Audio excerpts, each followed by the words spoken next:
Hello बच्चों, आप सब लोग अच्छे हैं। चलिए ठीक है, आज हम लोग कक्षा 10 की रसायन विज्ञान में चैप्टर नंबर 2 अम्ल क्षार एवं लवण से आज जो टॉपिक पढ़ेंगे वो टॉपिक होगा साल्ट के अंतर्गत सोडियम क्लोराइड। ठीक है, क्योंकि इसकी पहले की वीडियो में हम लोगों ने लवण के बारे में विस्तृत जानकारी हासिल की थी। अब क्या करेंगे, लवण कितने प्रकार के होते हैं उसके आधार पर हम लोग एक एक करके लवण को पढ़ेंगे जो हम लोगों के सिलेबस के अंतर्गत है। ठीक है, तो आज हम लोग सबसे पहले पढ़ेंगे सोडियम क्लोराइड के बारे में। तो इसके बारे में सबसे पहले कुछ जानकारी जान लेते हैं। जो हमारा सोडियम क्लोराइड होता है यह एक साधारण नमक है। ठीक है, जो हमें उदासीनीकरण प्रक्रिया के फलस्वरूप प्राप्त होता है। ठीक है, ये सबसे इम्पॉर्टेंट टॉपिक है। क्योंकि सोडियम क्लोराइड से ही हम लोग सोडियम हाइड्रोक्साइड, सोडियम कार्बोनेट या बेकिंग सोडा वगैरह का भी इस्तेमाल या आदि का भी औद्योगिक निर्माण कर सकते हैं। ठीक है, तो इसलिए सोडियम क्लोराइड काफ़ी इम्पॉर्टेंट है। ठीक है, तो प्रयोगशाला में जो हमारा सोडियम क्लोराइड होता है इसे क्या करते हैं, हाइड्रोक्लोरिक अम्ल और सोडियम हाइड्रोक्साइड, ठीक है, हाइड्रोक्लोरिक अम्ल और सोडियम हाइड्रोक्साइड के उदासीनीकरण अभिक्रिया के फलस्वरूप प्राप्त करते हैं। ठीक, प्रयोगशाला में क्या करते हैं, प्रयोगशाला में हम लोग जो हमारा सोडियम क्लोराइड है इसको क्या करते हैं, हाइड्रोक्लोरिक अम्ल और सोडियम हाइड्रोक्साइड, सोडियम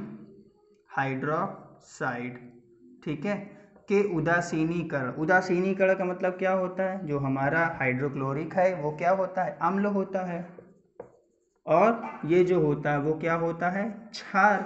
ठीक है, तो अम्ल और क्षार जब आपस में अभिक्रिया करते हैं तो उदासीनीकरण अभिक्रिया ही कराते हैं। ठीक है, और जिसके फलस्वरूप हमको क्या मिलता है, लवण की प्राप्ति होती। तो यहाँ पर क्या मिलेगा, NaCl मिलेगा प्लस क्या मिलेगा, H2O मतलब पानी। ठीक है, क्योंकि जब उदासीनीकरण अभिक्रिया होती है इसी वजह से, क्योंकि वहाँ पर जो भी अम्लता होती है, क्षारकता होती है, वो क्या होती है, नष्ट हो जाती है और वो उदासीन हो जाती है, जिसका रिजल्ट क्या होता है, H2O पानी। ओके, चलिए हम लोगों को क्या प्राप्त करना था, NaCl सोडियम क्लोराइड। कैसे मिला, प्रयोगशाला में जब हम लोगों ने हाइड्रोक्लोरिक अम्ल और सोडियम हाइड्रोक्साइड क्षार को आपस में अभिक्रिया कराया तो अभिक्रिया के फलस्वरूप हमको सोडियम क्लोराइड प्राप्त हुआ। ठीक, सबसे पहली बात, यह एक साधारण नमक है। क्या है ये, यह एक साधारण नमक है। ठीक है, इसका इस्तेमाल हम लोग खाने में करते हैं। किस में करते हैं, खाने में। खाने का मतलब समझते हो आप लोग, जो भोजन करते हैं उसमें जो सॉल्ट होता है ये वही सॉल्ट है, NaCl ही होता है। ठीक है, ओके।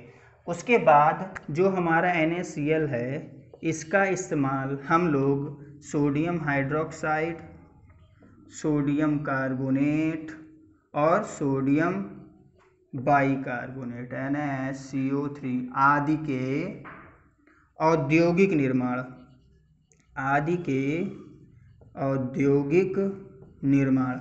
औद्योगिक निर्माण का मतलब ये होता है भैया एक बड़े स्तर में। ठीक है, प्रयोगशाला में क्या होता है, थोड़ा थोड़ा कंपोनेंट मिलाते हैं जिससे हमें थोड़े से अमाउंट में ही प्रोडक्ट मिलता है। लेकिन औद्योगिक का मतलब होता है कोई कारखाना। तो जब कोई भी कारखाना होता है तो उसमें क्या होता है, एक बड़े अमाउंट में प्रोडक्ट या पदार्थ का निर्माण होता है। तो जैसे सोडियम कार्बोनेट है, सोडियम हाइड्रोक्साइड है या बेकिंग सोडा यानी HCO3 है। ठीक है, इनकी जो फैक्ट्रियां होती हैं वहाँ पर बड़े स्तर में इनका निर्माण करने के लिए सोडियम क्लोराइड का इस्तेमाल होता है। बात समझ में आई, ठीक है। उसके बाद हमारा जो सोडियम क्लोराइड होता है इसको हम लोग क्या करते हैं, समुद्र से। समुद्र का मतलब समझते हो, आप लोगों ने सुना होगा कि समुद्र का जो जल होता है वो खारा होता है।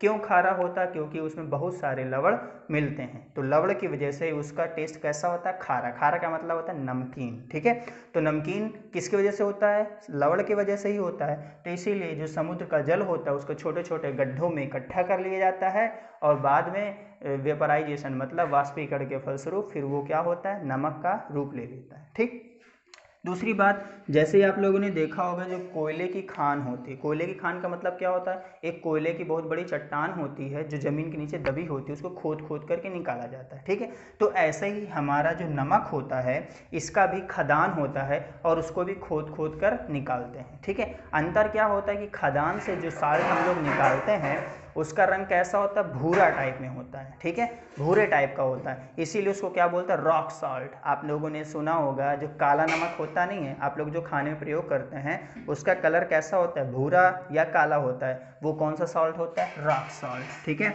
इसीलिए इसको रॉक सॉल्ट भी बोलते हैं। ओके बेटा, चलिए इसके बाद हम लोग नेक्स्ट वीडियो में नेक्स्ट सॉल्ट के साथ आएंगे, तब तक के लिए बाय बाय।